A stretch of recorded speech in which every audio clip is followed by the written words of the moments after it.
Berkaitan dengan pembahasan mengenai belajar Alkitab, saya rasa kita perlu memulai dengan mengajukan pertanyaan ini. Mengapa kita tidak belajar Alkitab? Ini yang akan kita bahas, karena ada banyak orang yang datang kepada saya dan mengatakan kalau mereka sudah menjadi orang Kristen selama 5, 10, 15, 20, dan bahkan 30 tahun, tetapi belum pernah sungguh-sungguh belajar Alkitab. Mengapa demikian? Ada beberapa penjelasan yang mungkin menunjukkan mengapa hal itu terjadi. Yang pertama, kita berpikir, walaupun kita tidak secara langsung mengatakannya, kita berpikir bahwa Alkitab tidak sungguh-sungguh bisa diaplikasikan di dalam kehidupan kita. Saya rasa ini kemungkinan adalah alasan nomor satu, mengapa banyak orang tidak mempelajari firman Allah di zaman ini.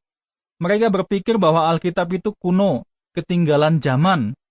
Saya rasa kita semua pernah bergumul dengan hal ini ketika kita membaca dari kitab Imamat atau Ulangan atau Yeskiel, khususnya tentang beberapa penglihatan yang ada di sana. Apa hubungan semuanya itu dengan kehidupan di abad ke-21 ini? Apakah memang sungguh-sungguh hal itu ada kaitannya dengan kehidupan pribadi saya? Yang kedua, ada orang yang mengatakan, saya pernah mencoba, tetapi saya tidak tahu bagaimana caranya yang benar untuk mempelajari Alkitab. Saya rasa ada di antara Anda yang pernah menjalani perjalanan rohani yang sama, di mana Anda merasa ingin belajar firman Allah lebih banyak lagi. Karena itu, Anda kemudian mulai duduk dan mempelajari firman Allah. Anda membukanya, membacanya, tetapi Anda tidak tahu dari mana mulainya. Apa yang harus dilakukan selanjutnya. Dan semua yang pernah dikatakan orang-orang lain ada di dalam firman Allah, tidak bisa Anda temukan. Anda tidak melihatnya sama sekali. Anda menjadi kecewa karena Anda tidak tahu bagaimana harus melakukannya.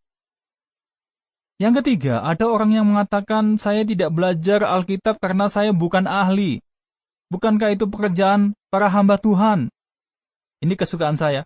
Para hamba Tuhan memahami semuanya itu, dan di samping itu, kalau saya menghadapi masalah, saya tanya kepada hamba Tuhan saja.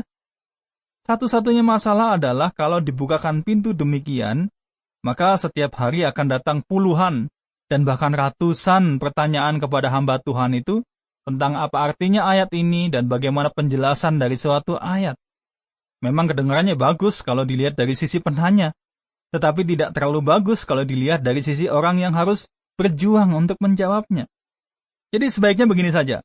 Bukan berarti bahwa hamba Tuhan tidak mau menolong Anda untuk mempelajari Alkitab, tetapi satu hal yang saya sadari ketika saya menyiapkan bahan ini, satu hal yang paling menarik perhatian saya adalah, kalau mereka sudah mau melakukannya sendiri, lalu mereka tidak akan membutuhkan lagi program-program yang saya buat seperti ini. Ada juga satu sisi dalam pikiran saya yang mengatakan, jangan bukakan semua rahasianya. Mungkin lebih baik ditahan-tahan sedikit sehingga mereka masih mau mendengarkan program Secret Church seperti yang saya jelaskan sekarang ini. Tetapi saudara, inilah indahnya firman Tuhan ini.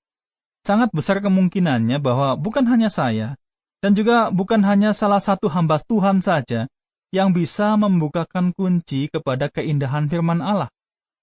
Allah memang merancang sedemikian rupa, sehingga setiap orang memiliki kemungkinan untuk membukakan kunci keindahan firman Allah. Dan saya yakin bahwa meski Anda merasa sudah membukakan kunci rahasia keindahan firman Allah, Anda tetap membutuhkan orang-orang lain seperti saya juga membutuhkannya. Dan karena itu saya kembali kepada pemahaman bahwa Anda masih akan membutuhkan program Secret Church ini, karena saya yakin program ini akan memperbaharui cara kita menyembah Allah di hari-hari minggu kita. Saya yakin kita akan bersama-sama bertumbuh dalam belajar firman Allah. Kita akan bersama-sama bertumbuh, sama-sama membukakan kebenaran yang ada di dalam firman Allah, dan mungkin atasnya kita bisa mengatakan, saya sudah tahu, atau saya sudah pernah mendengarnya, dan anggap saja pembahasan ini akan menguatkan apa yang sudah Anda pahami, dan dengan demikian kita akan senantiasa memiliki pengharapan setiap kali kita membuka firman Allah bersama-sama. Jadi, jangan mengatakan bahwa membuka dan belajar firman Allah hanyalah pekerjaan mereka yang profesional atau para hamba Tuhan saja. Apalagi dengan mengatakan, bukankah memang untuk itu mereka digaji untuk belajar firman Allah dan mengajarkannya kepada saya? Sayang sekali kalau kita berpikir demikian. Yang selanjutnya, ada orang yang mengatakan, saya tidak belajar Alkitab karena saya tidak punya waktu. Saya tidak punya waktu untuk belajar firman Allah. Saya harus bekerja dan melakukan berbagai kesibukan selama 70 jam seminggu. Lalu saya masih harus mengambil waktu untuk anak-anak saya. Kalau saya punya waktu 20 menit saja untuk diri saya sendiri, saya tidak memiliki kekuatan mental yang cukup untuk bisa duduk dan belajar Alkitab. Sehingga walaupun saya menyempatkan diri saya, tidak banyak yang bisa saya dapatkan dalam 20 menit itu. Dan apalagi memang saya tidak punya waktu. Saya rasa ada juga kebenarannya di sini. Benar sekali bahwa untuk bisa belajar Alkitab, harus ada waktu yang khusus dipakai untuk itu. Saya rasa pertanyaan yang perlu diajukan adalah, dalam daftar prioritas, di manakah belajar Alkitab itu ditempatkan? Ini pertanyaan kunci yang tidak bisa kita abaikan. Banyak orang yang bisa menghabiskan waktu sampai 3 jam untuk nonton TV, tetapi tidak punya waktu untuk belajar firman Allah. Apakah belajar firman Allah menjadi prioritas dalam hidup kita atau tidak? Itu pertanyaannya. Yang selanjutnya ada orang yang mengatakan, saya bahkan tidak yakin kalau Alkitab itu benar. Contohnya kisah mengenai Yunus dan ikan besar itu agak aneh dan sulit dipercaya. Apakah kitab ini bisa dipercaya? Apakah kitab ini memang benar? Saya yakin sekali bahwa Alkitab ini sepenuhnya bisa diandalkan, sepenuhnya berkuasa. Yang terakhir, alasan mengapa orang banyak yang tidak membaca Alkitab. Sejujurnya, Alkitab terasa membosankan bagi saya, itu kata mereka, alasan mereka. Goal saya saat ini adalah untuk membukakan kekayaan harta dari firman Allah kepada Anda, sehingga Anda akan melihat kalau Alkitab itu tidaklah membosankan. Allah sudah merancang agar ada rasa lapar dan haus akan firman Allah. Ada kerinduan besar untuk mendapatkannya. Saya pernah bercerita bahwa sebelum saya bertemu dengan istri saya tidak suka makan ikan. Karena memang saya besar di dalam keluarga yang tidak suka makan ikan. Ketika saya berkunjung ke rumah istri saya ikut makan malam dengan keluarga istri saya. Anda bisa menebak makanan apa yang disajikan? Ikan. Mereka menyajikan ikan dengan segala jenis variasinya, dan saat itu saya bahkan tidak yakin kalau saya bisa menikmatinya.